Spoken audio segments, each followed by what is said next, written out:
नमस्कार। कई बच्चों की रिक्वेस्ट आई है कि मैम एडिसन का वेस्टमिंस्टर एबी पढ़ाइए। जब मैंने वेस्टमिंस्टर एबी का टेक्स्ट तलाश किया तो मुझे 2-3 टेक्स्ट मिले। मालूम नहीं आप लोगों ने कौन से टेक्स्ट के लिए रिक्वेस्ट की है, लेकिन सबसे अच्छा जो टेक्स्ट मुझे लगा उसमें से वो ये था, मेडिटेशंस इन वेस्टमिंस्टर एबी। तो ये मेरे पास अवेलेबल भी है, तो मैं इसी को पढ़ाती हूँ। ये जो स्टार्टिंग इस निबंध की हुई है, ये एक कोटेशन से हुई है और ये कोटेशन होरेस का लिया हुआ है। होरेस की ये जो लैंग्वेज है ये लैटिन लैंग्वेज है, लैटिन भाषा का है। और इंग्लिश में इसका मतलब है पेल डेथ बीट्स, यानी जो पीली मृत्यु है वो कुचलती है विद इम्पार्शियल फुट। इम्पार्शियल जो किसी के साथ भी भेदभाव नहीं करता, तो भेदभाव रहित पैरों से at the hovels of the poor, यानी जो गरीब लोग हैं उनकी झोंपड़ियों को भी कुचलती है। And the Castle's of Kings, और राजाओं के जो किले हैं उनको भी कुचलती है। ओ हैप्पी सेसियस the brief span of life forbids us to entertain a long hope. तो ये कहता है कवि कि जो हमारा सेसियस को संबोधित करते हुए कहता है कि जो ब्रीफ स्पन है यानी छोटी सी अवधि है ऑफ लाइफ जीवन की, फॉरवर्ड्स अस हमको रोकती है to entertain a long hope, एक लंबी उम्मीद रखने से। क्योंकि जीवन ही हमारा छोटा है तो हम लंबी उम्मीद कैसे रख सकते हैं, तो हमारा जो छोटा जीवन है वो हमें लंबी उम्मीद रखने से रोकता है। इवन नाउ, अभी भी, नाइट रात में, एंड स्टोरीड गोस and the cheerless house of Pluto will press upon the,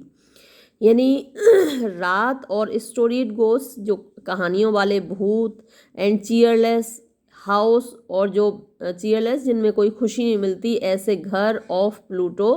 Pluto के विल प्रेस अपॉन दी, तुम्हारे ऊपर हावी हो जाएंगे। तो ये लैटिन भाषा से कोटेशन ली गई है। अब हम शुरू करते हैं निबंध को। तो ये एबी, वेस्टमिंस्टर एबी वो जगह है, चर्च है इंग्लैंड में, लंदन में, जहाँ पर बहुत सारे महान लोग दफन हैं और जिसमें क्वीन एलिजाबेथ भी दफन हैं, चार्ल्स डार्विन, चार्ल्स डिकिंस और इसाक न्यूटन, बहुत सारे लोग यहाँ पर दफन हैं। तो जब कोई व्यक्ति कब्रिस्तान में जाता है या फिर मरघट में जाता है, आप कहीं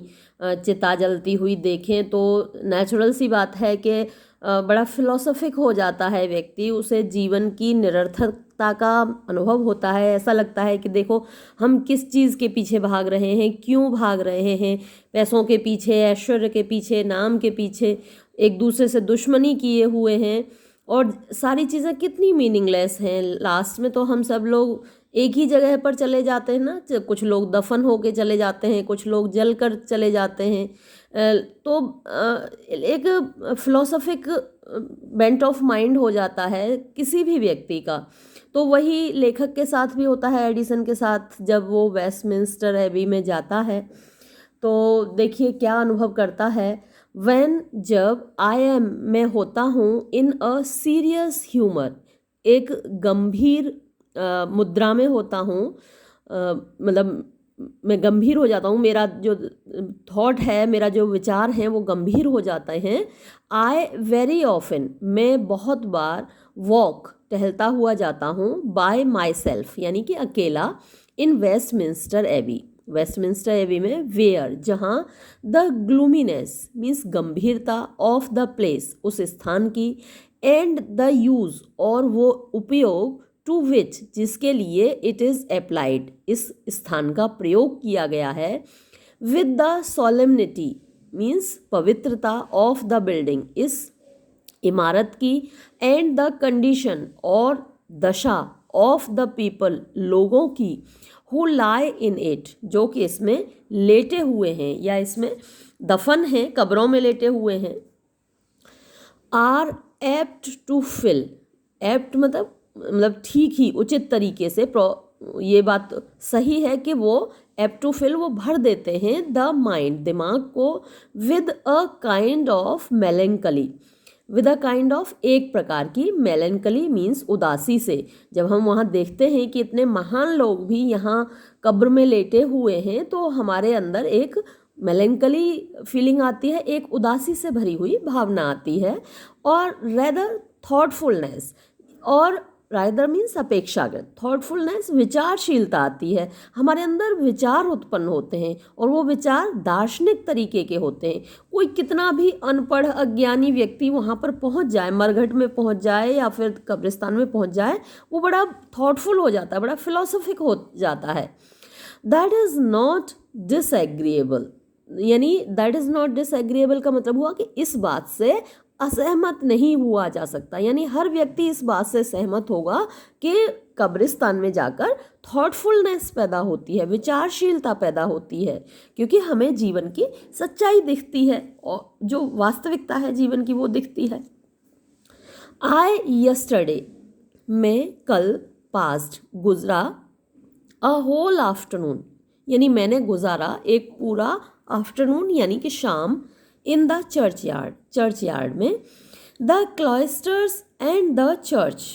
क्लॉइस्टर क्या होता है, जो दोनों तरफ पेड़ लगे होते हैं और बीच में जो छायादार रास्ता होता है वो क्लॉइस्टर कहलाता है। तो जो छायादार रास्ते हैं और church, amusing my self, amusing यानी आनंद लेते हुए, या फिर एम्यूज माने विचार करना भी होता है और आनंद लेना भी होता है, तो आनंद लेते हुए माई सेल्फ अपने आप का, विद द टोम स्टोन्स, वहाँ जो कब्रों के पत्थर थे, एंड द इंस्क्रिप्शंस, इंस्क्रिप्शंस जो चीज़ें लिखी होती हैं उन पत्थरों पर वो इंस्क्रिप्शन कहलाते हैं। तो उन पर जो लिखावट थी, दैट आई मेट विद, जो कि मैंने देखी, मेट विद में मिला यानी कि मैंने देखी, इन दोज उनमें, सेवरल रीजन, सेवरल मैंने बहुत सारे रीजन्स क्षेत्रों में, ऑफ द डेड मरे हुए लोगों का, यानी कब्रिस्तान में,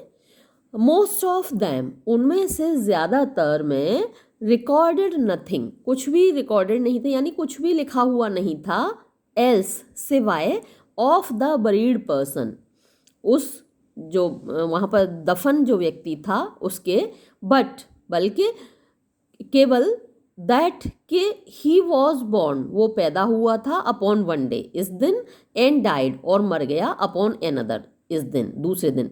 मतलब केवल उसकी डेट ऑफ बर्थ और डेट ऑफ डेथ ही लिखी हुई थी, बाकी कुछ भी नहीं लिखा हुआ था उसके बारे में कि भाई ये मिस्टर ये हैं और ये इस दिन पैदा हुए और इस दिन ये मर गए, इसके अलावा वहाँ कुछ नहीं लिखा हुआ था। द होल हिस्ट्री पूरा इतिहास, ऑफ हिज लाइफ उसके जीवन का, बीइंग कॉम्प्रिहेंडेड यानी समझा गया, इन दोज टू सर्कमस्टांसेस केवल उन दो परिस्थितियों में, दैट आर कॉमन जो कि समान है, टू ऑल मैनकाइंड सारे मानवता की, हर इंसान एक दिन पैदा होता है एक दिन मर जाता है, तो इसके अलावा और कुछ नहीं लिखा हुआ था, उसका सारा इतिहास केवल इतना था व्यक्ति का कि एक दिन वो पैदा हुआ और एक दिन मर गया। I could not but look upon, यानी मैं देखे बिना नहीं रह सका, दीज रजिस्टर्स, इन रजिस्टर यानी ये जो लेखा जोखा है, रजिस्टर में क्या होता है, लेखा जोखा ही तो होता है, तो इस लेखे जोखे को, ऑफ एग्जिस्टेंस माने अस्तित्व के या फिर जीवन के, वेदर चाहे ऑफ ब्रास पीतल के हों और मार्बल या संगमरमर के हों, as a kind of satire एक प्रकार का व्यंग, अपॉन द डिपार्टेड पर्सन्स जो विदा हो गए, डिपार्टेड माने विदा हो गए, पर्सन्स लोग, उन लोगों के ऊपर एक प्रकार का ये मुझे व्यंग लगा, हु हैड लेफ्ट जिन्होंने छोड़ा था, नो अदर मेमोरियल कोई और यादगार नहीं, ऑफ देम अपने आप की, यानी उनकी और कोई यादगार नहीं थी, केवल ये ही एक यादगार थी कि एक दिन वो पैदा हुए एक दिन मर गए, बट सिवाय दैट के दे वर बॉर्न वो पैदा हुए, एंड दैट दे डाइड और कि वो मर गए। They put me in mind of, they put me उन्होंने रख दिया, मी मुझको, इन माइंड ऑफ इसका क्या मतलब हुआ कि उन्होंने मुझे याद दिलाया, इनको देखकर मुझे याद आया, ऑफ सेवरल पर्सन्स बहुत सारे लोगों की, मेंशन्ड जिनका के उल्लेख किया गया है, इन द बैटल बैटल माने युद्धों में, ऑफ द हीरोइक पोइम्स, जो वीरता से भरी हुई कविताएं हैं, वीर रस की कविताएं हैं। हमारे यहाँ हिंदी में भी होती हैं, उर्दू में भी होती हैं और इंग्लिश में भी होती हैं हीरोइक पोइम्स, जिनमें के बड़े बड़े युद्धों की गाथाएं होती हैं। बहुत बड़े बड़े वीर सैनिक उसमें लड़े थे लड़ाइयों में, तो उनकी याद मुझे आई। हु हैव साउंडिंग नेम्स, जिनके बहुत बड़े बड़े नाम हैं, गिवन देम, जो उनको दिए गए हैं। महावीर, महारथी, हमारे यहाँ भी नाम दिया था ना, अतिरथी, महारथी, तो उनको बड़े बड़े नाम दिए गए हैं। फॉर नो अदर रीजन, किसी और कारण के लिए नहीं, बल्कि दैट के दे मे बी किल्ड, वो मारे गए थे, एंड आर सेलिब्रेटेड, और उनको सेलिब्रेट किया जाता है, उनको याद किया जाता है, उनकी तारीफ की जाती है। फॉर नथिंग, किसी और काम के लिए नहीं, उन्होंने अपनी लाइफ में और क्या किया उसके लिए नहीं, उनकी तारीफ किस लिए की जाती है, बट बीइंग नॉक्ड, कि उनको नॉक्ड माने चोट पहुंचाई गई, धाड़ से मारा गया, ऑन द हेड, उनके सिर पर, उनके सिर पर किसी ने मारा, मतलब अटैक किया और वो मारे गए। सिर्फ इस बात के लिए उनको याद किया जाता, बाकी उन्होंने अपनी लाइफ में क्या किया उसके लिए उनको याद नहीं किया जाता। तो वॉर हीरोज जो होते हैं, वॉर हीरोज के बारे में सिर्फ इतना है कि वो युद्ध में मारे गए। द लाइफ, जीवन, ऑफ दीज मैन, इन लोगों का, इज फाइनली डेस्क्राइब्ड, बड़े बढ़िया तरीके से उसका वर्णन किया जाता है। इन होली रिट, पवित्र लेख से, पवित्र शब्दों से, by the path of an arrow, यानी एक तीर के रास्ते की तरह, विच इज इमीडिएटली क्लोज्ड, जो कि तुरंत बंद कर दिया जाता है, क्लोज्ड अप एंड लॉस्ट, और खो जाता है। अपॉन माई गोइंग, मेरे जाने पर, इनटू द चर्च, चर्च में, आई एंटरटेन्ड माई सेल्फ, मैंने अपने आप का मनोरंजन किया, with the digging of a grave, यानी एक कब्र के खोदे जाने से, यानी वहाँ पर एक कब्र खुद रही थी और मैं उसको देखने लगा, और देखते देखते मुझे वहाँ पर मैंने अपना मनोरंजन किया, यानी मुझे विचार आने लगे। एंड सो, और मैंने देखा, in every show full, every प्रत्येक, शो वो बेलचा होता है ना जिससे कब्र खोदी जाती है, फावड़ा बोलते हैं हमारे यहाँ, तो शोफुल, तो हर बार जो फावड़े में मिट्टी आती थी, बेलचे भर के जो मिट्टी निकलती थी गड्ढे में से, in every shovelful of it, that was thrown up, जो कि नीचे से खोदकर ऊपर फेंकी जाती थी, थ्रोन अप, द फ्रैगमेंट, तो उनमें होता था, फ्रैगमेंट माने टुकड़ा, ऑफ अ बोन, हड्डी का, और स्कल या खोपड़ी का, इंटरमिक्स्ड, जो कि मिला हुआ होता था, विद अ काइंड ऑफ, एक प्रकार की फ्रेश, ताजी, मोल्डरिंग, झड़ती हुई अर्थ, मिट्टी से, यानी वो जो मिट्टी खोद खोद के निकाली जा रही थी, किसी की कब्र खोदी जा रही थी, तो उसमें मिट्टी के साथ साथ हड्डियां निकल रही थी, खोपड़ियां निकल रही थी। दैट सम टाइम, जो कि किसी समय, और अदर या दूसरे समय पर, had a place in the composition, had a place यानी उनको एक स्थान मिला हुआ होगा, इन द कंपोजिशन यानी बनावट में, ऑफ अ ह्यूमन बॉडी, मानव शरीर के। तो ये जो हड्डियां निकल रही थीं खुदाई में मिट्टी के साथ, वो कभी मानव शरीर का एक भाग रही होंगी, वो खोपड़ी मानव शरीर की रही होगी, और आज वो खुदाई में मिट्टी के साथ निकल रही है। अपॉन दिस, इस पर, आई बिगिन, मैंने शुरू किया, टू कंसिडर, सोचना, विद माई सेल्फ, अपने आप से, what innumerable multitudes of people, कि कितने, इन्यूमरेबल असंख्य, मल्टीट्यूड ढेर सारे, ऑफ पीपल लोग, लेटे हुए हैं, पड़े हुए हैं, कंफ्यूज्ड, अस्त व्यस्त तरीके से, टुगेदर, साथ साथ, इसी कब्रगाह में कितने सारे लोग, असंख्य लोग आपस में मिले हुए, कंफ्यूज्ड, पड़े हुए हैं, अंडर द पेमेंट, खड़ंजे के नीचे, ऑफ दैट एंशियंट कैथेड्रल, उस एंशियंट माने प्राचीन, कैथेड्रल वो यही जो चर्च है, कैथेड्रल, उसके खड़ंजे के नीचे। हाउ, कितने, मेन एंड विमेन, पुरुष और महिलाएं, फ्रेंड्स एंड एनिमीज, कितने सारे दोस्त और दुश्मन इसमें दफन हुए होंगे, प्रीस्ट एंड सोल्जर्स, कितने सारे पुजारी और सैनिक दफन हुए होंगे। मॉन्क्स एंड प्रीबेंडरीज, मॉन्क्स मठाधिकारी होते हैं और प्रीबेंडरीज वो जो स्टाइपेंड पर रख लिए जाते हैं ना, पार्ट टाइम रख लिए जाते हैं स्टाइपेंड पर, तो वो क्लर्जीमैन पुजारी,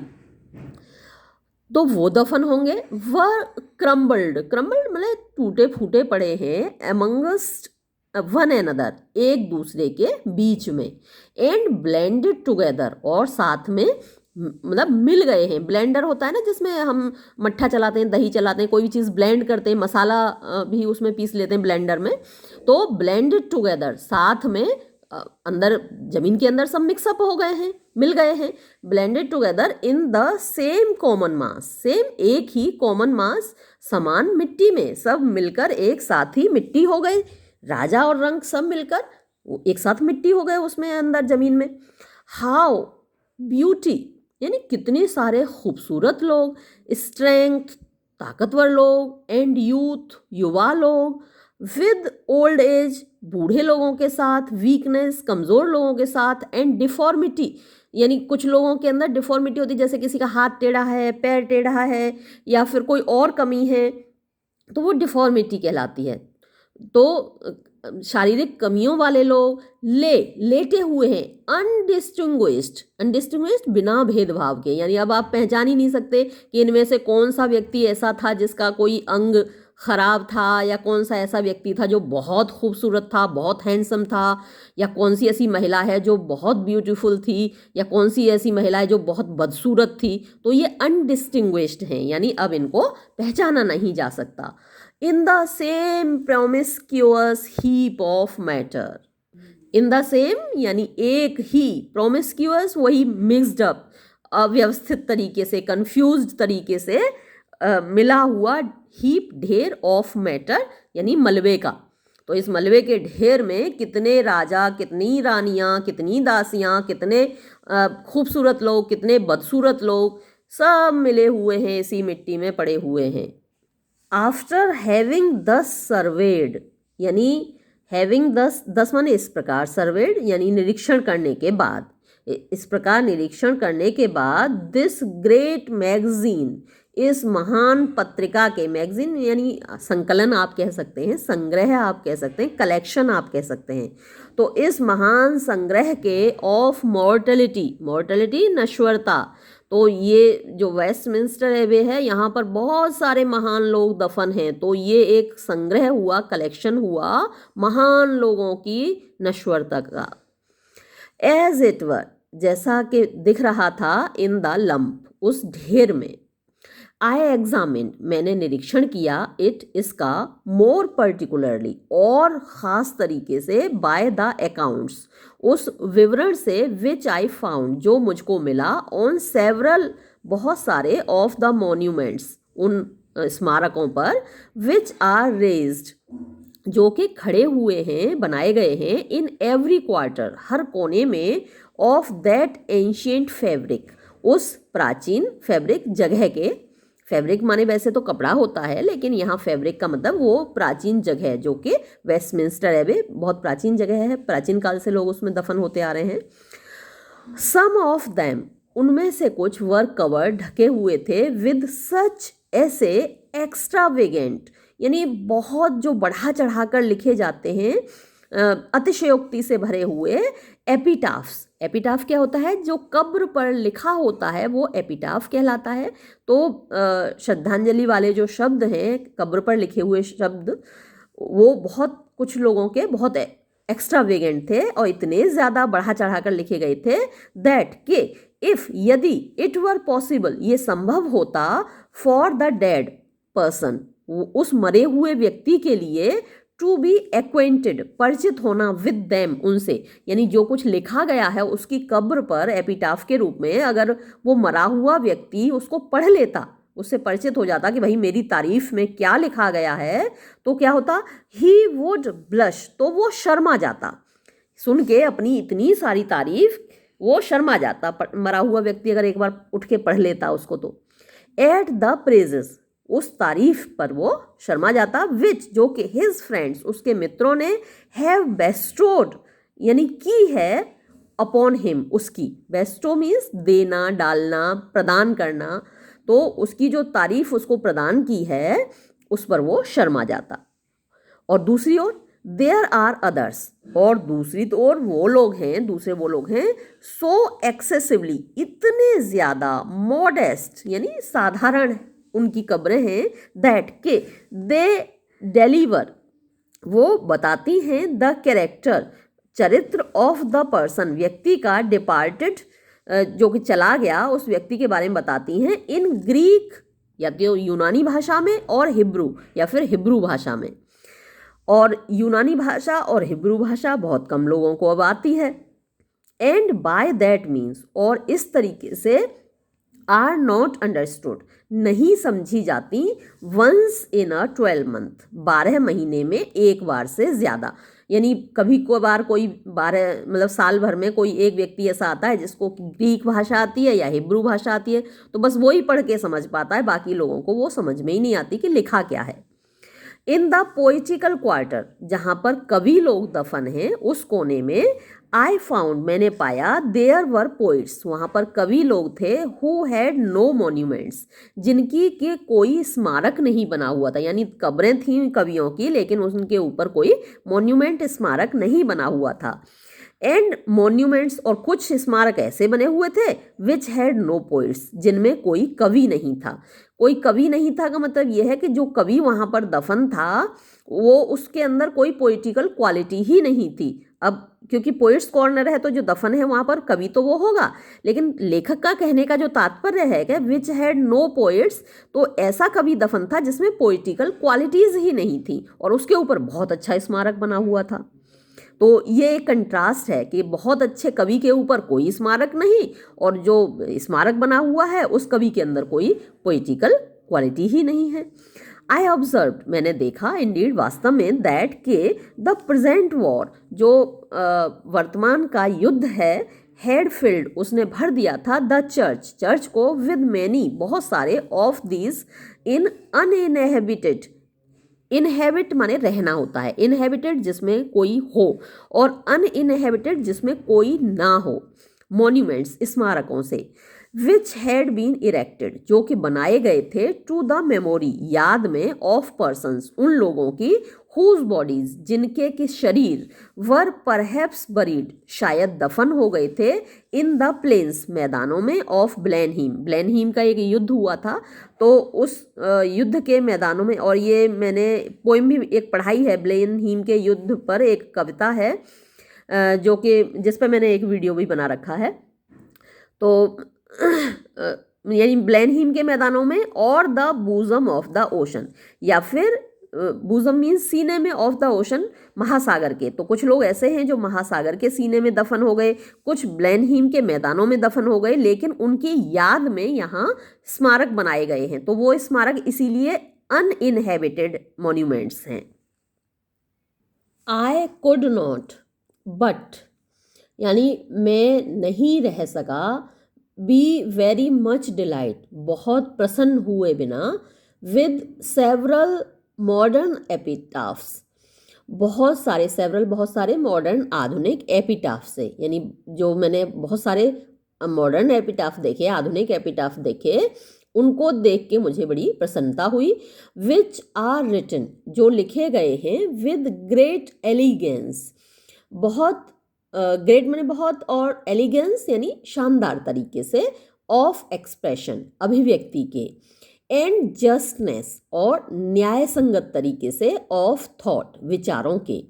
एंड देयरफॉर, और इसीलिए, डू ऑनर, सम्मान करते हैं, सम्मान देते हैं वो, टू द लिविंग, जीवित लोगों को, as well as to the dead, साथ ही मृत लोगों को भी। एज अ फॉरेनर, जैसा कि एक जो बाहर से आने वाला व्यक्ति है, विदेशी व्यक्ति, इज़ वेरी एप्ट, बहुत उचित ही है कि वो, टू कंसीव, वो बनाएगा, एन आइडिया, एक विचार, वो अपनी एक राय बनाएगा, वो अपना विचार बनाएगा, ऑफ द इग्नोरेंस, अज्ञानता का, और पोलाइटनेस या फिर विनम्रता का ऑफ अ नेशन, एक देश की। यानी कोई विदेशी व्यक्ति जब वेस्टमिंस्टर एबे घूमने आएगा तो वो इस देश की अज्ञानता का या उसकी विनम्रता का एक बारे में एक राय बनाएगा इसको देखकर, यहाँ चीज़ों को पढ़कर।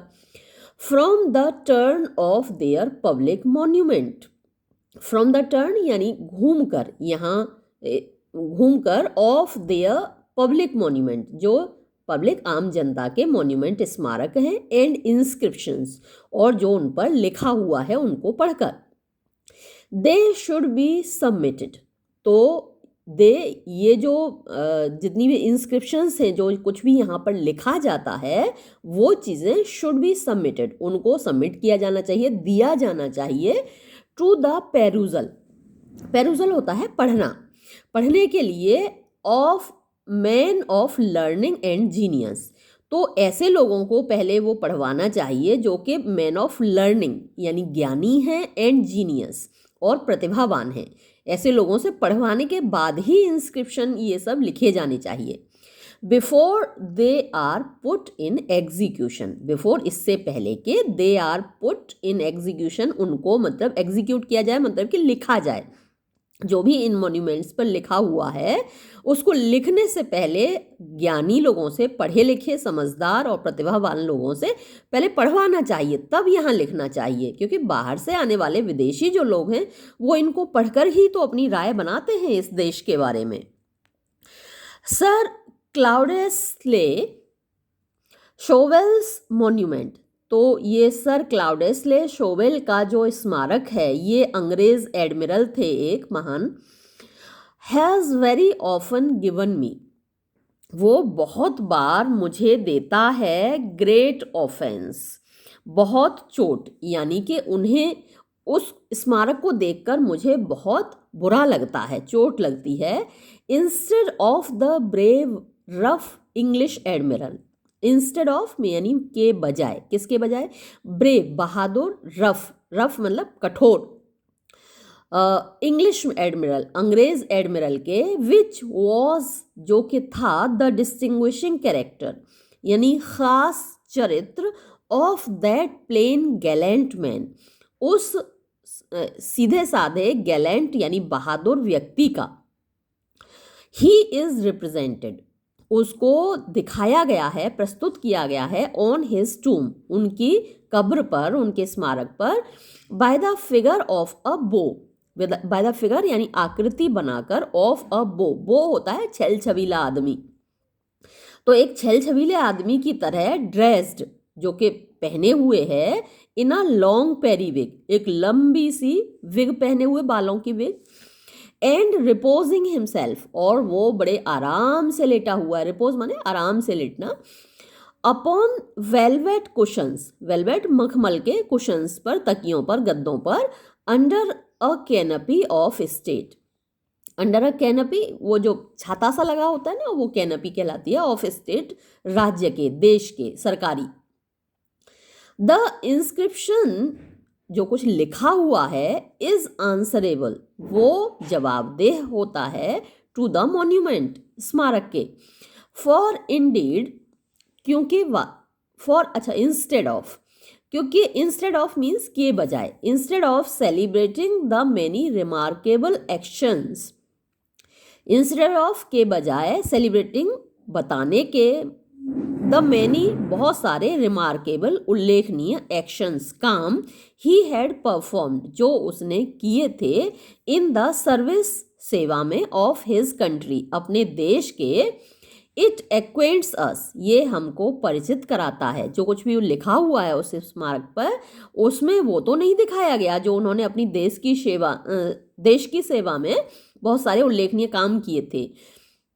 क्या बताया गया है, इट एक्वेंट्स अस ये हमको परिचित कराता है, ओनली केवल, with the manner of his death उनकी मृत्यु के तरीके से, केवल ये बताता है कि उनकी मृत्यु कैसे हुई थी, इन विच जिसमें कि इट वॉज इम्पॉसिबल ये असंभव था, फॉर हिम उनके लिए, टू रीप एनी ऑनर कोई भी सम्मान प्राप्त करना। तो बाकी काम नहीं दिखाए गए, केवल ये दिखाया गया कि उनकी मृत्यु कैसे हुई, और इस डिस्क्रिप्शन में, इस वर्णन में उनको वो सम्मान तो मिला ही नहीं जो उनको मिलना चाहिए था। द डच,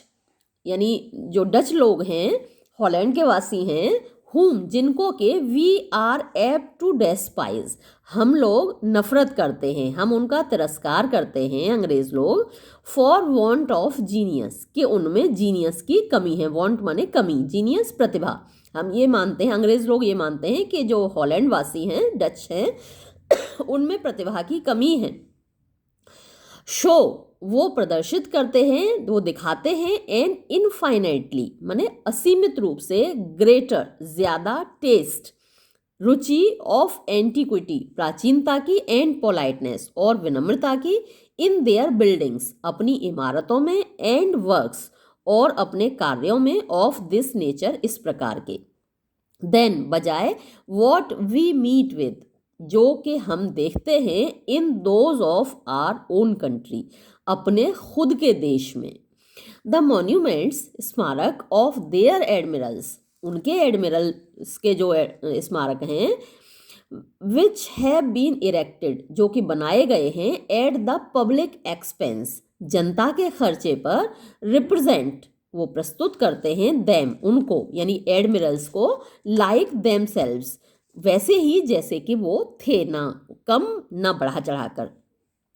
एंड आर एडोर्न्ड और उनको सजाया गया है, विद रोस्ट्रल क्राउन्स। रोस्ट्रल होते हैं जो वॉरशिप होते हैं ना, समुद्र जो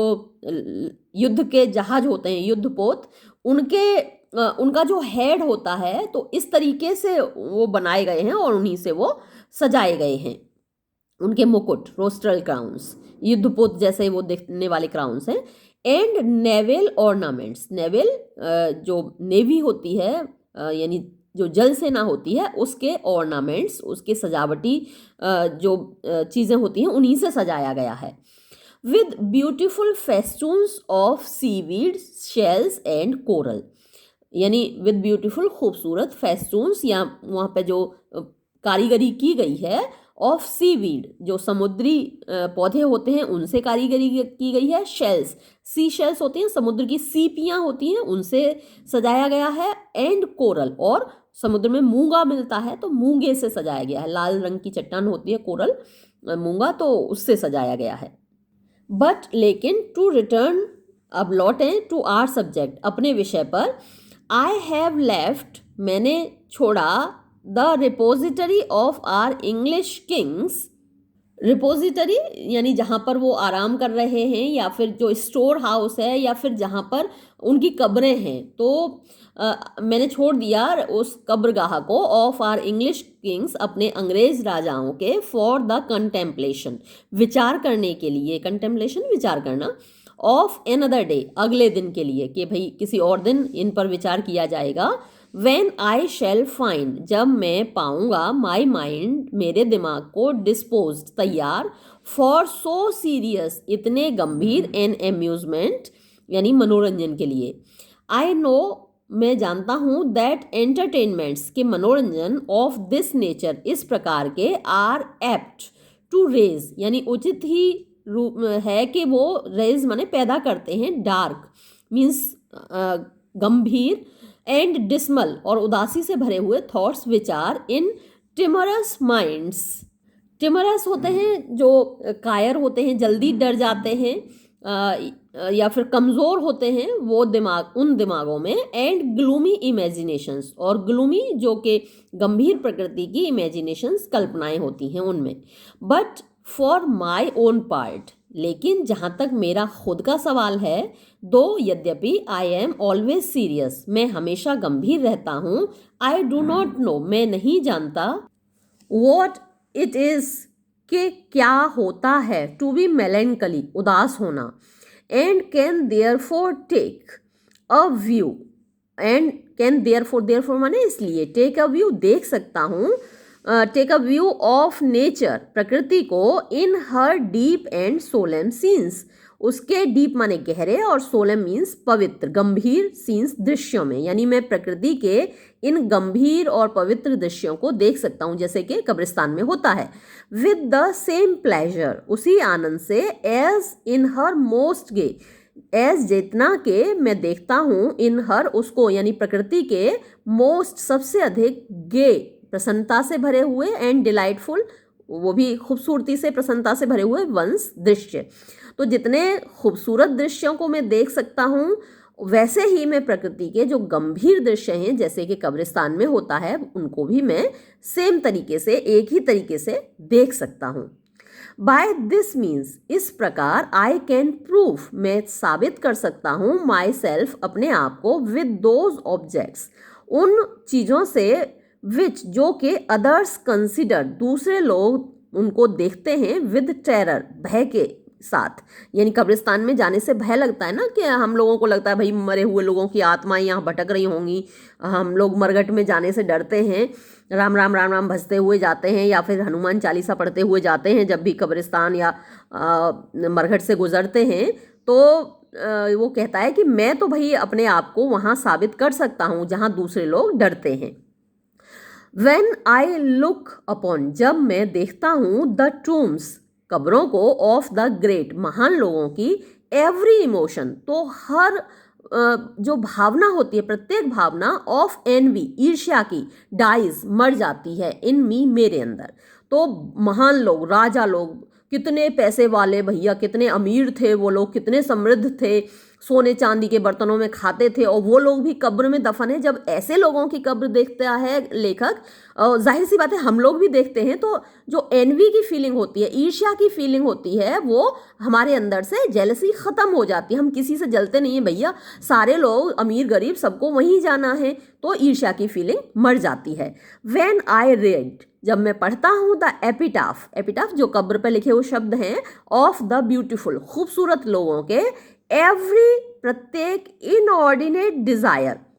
इनऑर्डिनेट मतलब असाधारण सी जो खराब वाली डिज़ायर इच्छाएं हैं गोज आउट वो निकल जाती हैं मेरे अंदर से निकल जाती हैं। व्हेन जब I meet with the grief मैं दुख देखता हूँ ऑफ पेरेंट्स माता पिता का अपॉन अ टूम स्टोन एक कब्र के पत्थर पर यानी किसी का बच्चा मर गया और उसके माता पिता जब वहाँ कब्र पर आते हैं और उनको रोते हुए देखता हूँ माई हार्ट मेल्ट्स तो मेरा हृदय पिघल जाता है विद कंपैशन दया से। व्हेन आई सी जब मैं देखता हूँ द टूम कब्र ऑफ द पेरेंट्स माता पिता की देमसेल्व्स खुद आई कंसिडर मैं सोचता हूँ द वेनिटी व्यर्थता यानी मतलब निरर्थकता मीनिंगलेसनेस ऑफ ग्रीविंग दुख मनाने की फॉर दोज उन लोगों के ऊपर हुम जिनको के वी मस्ट क्विकली फॉलो जिनके पीछे पीछे हम बहुत जल्दी जाने वाले हैं। जब हमारे साथ के लोग चले गए तो उनके पीछे पीछे हम लोग भी जाने वाले हैं तो उनकी ऊपर शोक बनाना वेन लगता है व्यर्थ लगता है लेखक को। व्हेन आई सी जब मैं देखता हूँ किंग्स राजाओं को लाइंग लेटे हुए बाय दोज उनके समीप उनके पास में लेटे हुए हु डिस्पोज्ड देम जिन्होंने उनसे सिंहासन छीना था। बहुत सारे राजा ऐसे हैं ना जिनके सिंहासन छीन के उनके खुद के बेटे उनके भाई उनके रिश्तेदार बैठ गए। तो उन लोगों को भी जब मैं लेटे हुए देखता हूँ व्हेन आई कंसिडर जब मैं विचार करता हूँ राइवल विट्स राइवल जो एक दूसरे के प्रतिद्वंदी थे एक दूसरे से झगड़ते थे विट्स माने जो पढ़े लिखे लोग हैं जो बहुत बुद्धिमान लोग हैं जो एक दूसरे से झगड़ते थे वो प्रतिद्वंदी जो लोग हैं बुद्धिमान लोग प्लेस्ड वो रखे हुए हैं लेटे हुए हैं साइड बाय साइड एक दूसरे के अगल बगल लेटे हुए हैं वहाँ कब्रों में। और या फिर द होली मैन पवित्र लोगों को जो पुजारी हैं क्लर्जी मैन हैं दैट डिवाइडेड जिन्होंने बांट दिया था द वर्ल्ड संसार को विद देयर कंटेस्ट अपनी लड़ाइयों से एंड डिस्प्यूट अपने झगड़ों से। तो ये तो आप देखते ही हैं कि हर जगह वहाँ पर रोमन कैथोलिक और प्रोटेस्टेंट्स आपस में लड़ते हैं क्रिश्चियनिटी में इस्लाम में शिया सुन्नी आपस में लड़ते हैं हिंदुइज्म में भी कभी कभी हो जाता है झगड़ा वैष्णव हैं शैव हैं तो अलग अलग संप्रदाय हर जगह होते हैं। हमारे यहाँ जाति के नाम पर बहुत ज़्यादा लड़ाइयाँ होती हैं, तो सभी जगह ये लोग समाज को बांट देते हैं। तो और the Holi man that divided the world, जो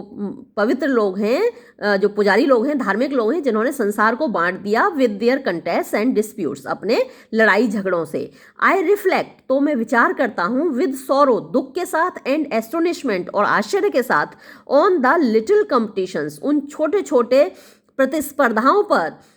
फैक्शंस, झगड़ों पर। फैक्शन माने वो भी होते हैं जो जो छोटे छोटे गुटबाजियाँ होती हैं, उसको फैक्शंस बोलते हैं। एंड डिबेट्स, और जो डिबेट होती हैं, मतलब कि जो बातचीत के माध्यम से जो होती हैं डिबेट, वाद विवाद होता है, उसको ऑफ मैनकाइंड, इंसानियत के। तो इन सब चीज़ों पर मैं विचार करता हूँ कि ये सब चीज़ें कितनी मीनिंगलेस हैं। आपस में झगड़ना, एक दूसरे से प्रतिस्पर्धा करना, गुटबाजी करना, ये सब चीज़ें कितनी मीनिंगलेस हैं। व्हेन आई रीड, जब मैं पढ़ता हूँ, द सेवरल डेट्स, बहुत सारी तारीख हैं, ऑफ द टूम्स, इन कब्रों की, ऑफ सम, उन लोगों की, दैट डाइड, जो मरे थे, यस्टरडे, कल, एंड सम, और कुछ लोग ऐसे 600 ईयर्स एगो, जो 600 साल पहले मरे थे। आई कंसिडर, तो मैं सोचता हूँ, दैट ग्रेट डे, उस महान दिन के बारे में, व्हेन, जब, we shall all of us, हम सारे के सारे लोग, बी, हो जाएंगे, कंटेम्परेरीज, यानी समान, एक ही जगह समय पर जो होते हैं, मतलब समकालीन हो जाएंगे हम लोग, एक दूसरे के साथ ही होंगे, यानी वो कयामत का दिन होगा जब हम दो लोग एक दूसरे के कंटेम्परेरी होंगे। एंड मेक आर अपीयरेंस, और हम अपनी अपीयरेंस देंगे, हम दिखाई देंगे, टुगेदर, साथ साथ। तो जब सारे लोग एक साथ मिलेंगे और हम सब लोग साथ साथ दिखाई देंगे, मैं उस दिन के बारे में विचार करता हूँ जब मैं इन सब लोगों की कब्रें देखता हूँ। और ऐसा ही कुछ विचार हम सभी के मन में आता है जब हम कब्रगाह में होते हैं या फिर हम मरघट में होते हैं। बहुत खूबसूरत निबंध था। ये निबंध यहाँ पर ख़त्म हुआ और ये वीडियो भी हम यहाँ समाप्त करते हैं। धन्यवाद।